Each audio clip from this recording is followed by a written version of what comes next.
and good afternoon. I will be keeping a buck with you. That is the total after tax, shipping, and everything, because you know I don't play. I'm here to keep it a buck. So it's going to run you about $45, but it's going to be a $45 that's worth it. So let's get into the construction of the wig. I feel like whenever I watch a wig review, they don't be being as detailed. So this is Azalyn 28 inches. It's in a crimp style, and the color is called Honey Peace Melt. Again, I will be leaving the direct link below so you guys can purchase it from Divatress. Divatress is so amazing. Like, before you even think, I don't want to buy this wig, they already created the label. It's too late. They're so quick. I ordered this on Monday and I got it by Friday, and that's only because I didn't think they was going to get that fast on check. So the construction of the wig, it looks like there's two combs in the front and there's a comb in the back. I'm going to let you know right now, this is like medium size friendly. I ain't going to lie to you. I cannot fit my entire head on it, but I do have a giant head. I actually came in with the measuring tape because I told y'all I'm here to keep it a buck with y'all. So I got the measuring tape here. I think the circumference of the diameter, I think the circumference is about, I think the wig is like 19 inches, and my head circumference is about 21. Lord, it's 21 inches. Bless my mama. Anyways, but this is just showing the part. The part is like a curved part. It's soft lace, thank God. I'm going to show you guys how to cut the lace. I like the fact that they have some baby hairs, but the baby hairs, they're trained, you know, like it's not like they're like newborn baby hairs. The baby hairs, they could say a couple of words. Okay, the baby hairs are here. Just following the line of where the baby hairs are at. I zoomed in because, like I said, I feel like a lot of wig reviews that I watch, not to be, you know, mean or catty, but I'm just trying to put videos out that I don't see out there. And I feel like a lot of videos don't be putting all the information. I feel like the texture of the hair is more of a glossier look. It's not like a yucky texture.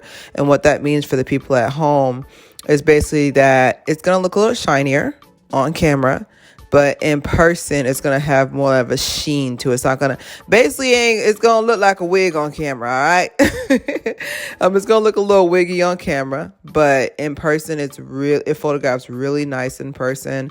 The only reason why I know that because I like to go into the sun to show the level of shine that there is. I'm going to go in with my foundation, which later on, don't come for me. I forgot this is the summer.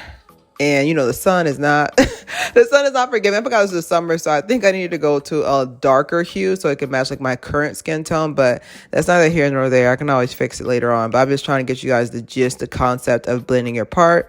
Before that, I wanted to pick some hairs out because I am a perfectionist, unfortunately. Fortunately, I'm a perfectionist. So you want to go in with your hairpin, and you're just going to wrap it around your fingers, and you're going to pull it out. And then you're going to go about your business. Yep, that's it. Already done.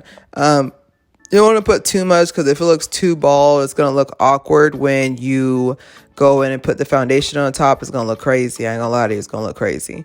So just going through with the hairpin. Like I said, I'm just using this so I can be particular. I know some people who like to use what's that thing called? I know some people who like to use like the little like pinchers. Yeah, I'm trying to say. Somebody think of that word for me. I know some people like to use that, but I feel like that rips out the hair, and there's a potential that you can actually rip the lace. So I like to use my fingers, and of course, you know, I only pull one hair at a time. I know some people say this is tedious, but I was like, if you want your wig to not look wiggy or as wiggy, you gonna make the time. Now here is a perfect example where I was trying to show you why it's not, why you shouldn't pull 2 or 3 hairs out. You should pull out one hair, wrap it around your fingers, and go about your business. You see what I mean? Much, much better. I also like the fact that I'm putting the part up to the camera, because that's another thing too, is just that I'll see a wig review and they don't put it to the camera, and then when I get the part, I'm mad. So I'm just going in with a little marker here. You want to start towards the middle and then kind of fan out like a natural part, like a natural human head part would look like. So you want to go through and just kind of fan that out. And then like I also use my fingers to like squeeze in through, but you see what I mean? On camera, it's very, very shiny. I did go through later on and put dry shampoo. Yes. Inspector Gadget. Yes. Okay. Yeah, y'all ain't gonna have me messed up. No, thank you. So we had our magnifying glass here. And let me tell you what happened during filming. So halfway through the shoot, like they just fell off. This is why I'm saying, like, content creating is not for the weak, because halfway through the shoot they fell off, and I'm just like, I still have the rest of the video to shoot, so wish me luck. But also, if y'all have some suggestions for lash glue, please feel free to drop it to your girl, because my eyes are hooded and this is so hard to find.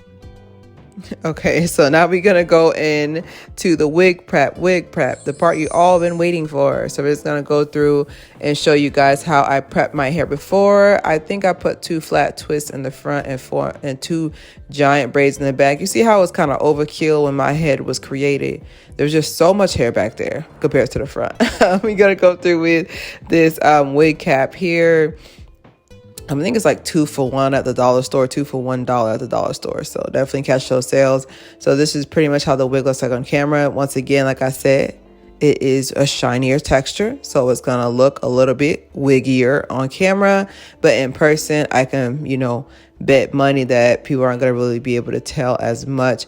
So here, this is another reason why I like putting it on my head as well, because when it's on the mannequin, Vanessa, yes, I named my mannequin. When it's on Vanessa, you can't really see like where your part would lie at, because I also like to blend it into my forehead as well. And then, like I said, the paddle brush, the wig brush really helped. I was nervous because usually whenever, everybody knows when you get a curly synthetic wig, don't brush it. And it looks like it. Yes, we back with a magnifying glass. Inspector Claire hair. Yes.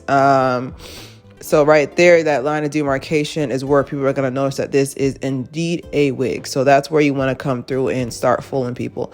So I'm going with my edge control of Eben that I usually use, putting that, making it lie down a little bit. And I know some people are going to say, how come you didn't melt it into your forehead? I was just like, honestly, I know the Got2b glue would like really assist with this better, but like I said, this is like a play wig. Like this is like something fun for me to do for my birthday. If it was like something I paid guap for, then yes, I'm gluing it to my head, my bank account, my car. I'm gluing it everywhere, but I'm going with the foundation. You see what I'm talking about? I forgot I got some sun, so it's not gonna blend as well. So I definitely went through, so you'll see in pictures later on in the my birthday vlog as well, that you'll see, dang, the part looks better. It's because I ended up blending it much better, but you can see what I mean. Make sure it's matched to your current foundation. And that's pretty much it, how you do that line of demarcation. That's usually where people can tell if your wig is fake or not. So I'm going in with it's like, not the mama hands. I'm going through with the curling iron. I'm just going on top because I don't like that bump look.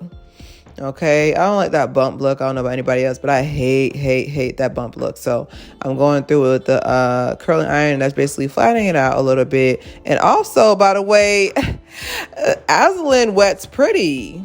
So I know I will be going in the water. If you wet it with some water and put some mousse on it. Why am I yelling? It curls right back. I was like, Divatress was in their bag on this one. They were inside of their bag on this one. So it actually gets prettier as you wet it. So probably for my birthday, I'm probably going to submerge it in water and then put mousse on it. It's really cute. And yes, it's a full 28 inch. I am 5'10", so the 28 inch looks, I think it probably ends at waist length for me because it's curly. Yes, we back with that magnifying glass. Y'all know I'm not here to play games. And that is the final result. Let me know if you'd be buying it next.